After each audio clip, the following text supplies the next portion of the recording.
السلام علیکم ورحمۃ اللہ وبرکاتہ۔ نحمدہ ونصلی علی رسولہ الکریم، اما بعد، فاعوذ باللہ من الشیطان الرجیم، بسم اللہ الرحمن الرحیم۔ نیت المؤمن خیر من عملہ، یعنی مسلمان کی نیت اس کے عمل سے بہتر ہے۔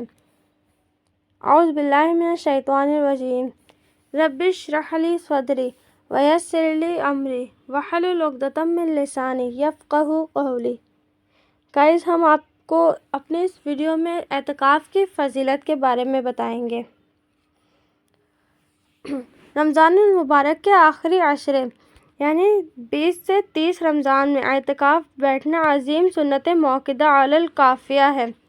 اس کے فضائل میں نبی کریم صلی اللہ تعالیٰ علیہ وسلم کا ارشاد ہے، جو شخص رمضان میں 10 دن کا اعتکاف کرے اسے 2 حج یا اللہ کی قربت، گناہوں اور 2 عمروں کا ثواب ملتا ہے، اور شب قدر تلاش کرنے کا بہترین ذریعہ ہے۔ اعتکاف کی فضیلت اور اہم باتیں: 2 حج اور 2 عمروں کا ثواب۔ حدیث مبارکہ میں اعتکاف کی بہت زیادہ فضیلت آئی ہے، خاص طور پر آخری 10 دنوں کے اعتکاف کو 2 حج اور 2 عمروں کے برابر قرار دیا گیا ہے۔ شب قدر کا حصول: اعتکاف کرنے والا مسجد میں ہوتا ہے، جس سے آخری عشرے کی طاق راتوں میں شب قدر یعنی لیلۃ القدر ملنے کی امید زیادہ ہوتی ہے۔ لیلۃ القدر کی فضیلت: اعتکاف کا مقصد رمضان کے آخری عشرے میں لیلۃ القدر یعنی شب قدر کو پانا ہے، جو 1000 مہینوں سے بہتر ہے۔ جہنم سے دوری: اعتکاف کرنے والا تمام گناہوں سے بچ جاتا ہے اور اللہ کے قریب ہو جاتا ہے، گویا وہ اللہ کی پناہ میں آ گیا۔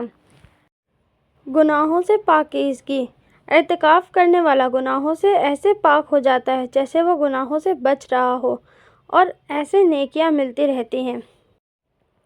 اللہ سے دوری کا خاتمہ: اعتکاف کے دوران دنیاوی مشاغل سے دور ہو کر بند مکمل طور پر اپنے رب کی بندگی میں مگن رہتا ہے۔ حضرت عائشہ رضی اللہ تعالیٰ عنہ روایت کرتی ہیں کہ رسول کریم صلی اللہ تعالیٰ علیہ وسلم رمضان کے آخری عشرے میں اعتکاف فرماتے تھے۔ اعتکاف کے معنی ہے عبادت کی نیت سے مسجد میں ٹھہرنا۔ رمضان کے آخری عشرے کا اعتکاف سنت موقدہ ہے اور اس کا وقت 20ویں روزے کے غروب سے لے کر شوال کے چاند نظر آنے تک ہے۔ اعتکاف کے لیے روزہ شرط ہے۔ بلا غرض مسجد سے نکلنے سے اعتکاف فاسد ہو جاتا ہے اور قضا لازم ہوگی۔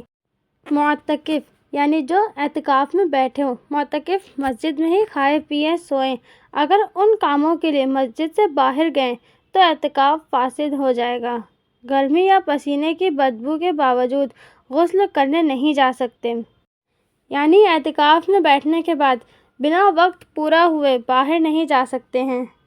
اعتکاف کی نیت: ہر شرعی کام کی طرح اعتکاف کی نیت لازم اور ضروری ہے۔ انما الاعمال بالنیات، یعنی اعمال کا دار و مدار نیت پر ہے۔ نیت دل سے کی جاتی ہے، زبان سے نیت کا الفاظ ادا کرنا کوئی ضروری نہیں۔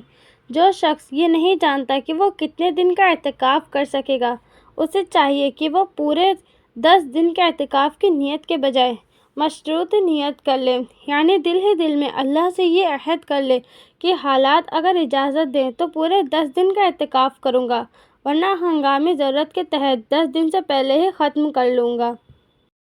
گائز، اگر آپ کو اعتکاف کے تحت آپ کو کوئی مسئلہ نہیں سمجھ میں آ رہا یا کوئی بھی مسئلہ ہو تو آپ کمنٹ سیکشن میں پوچھ سکتے ہیں، ہم آپ کو اس کے بارے میں بتا دیں گے۔ اوکے گائز، السلام علیکم ورحمۃ اللہ وبرکاتہ۔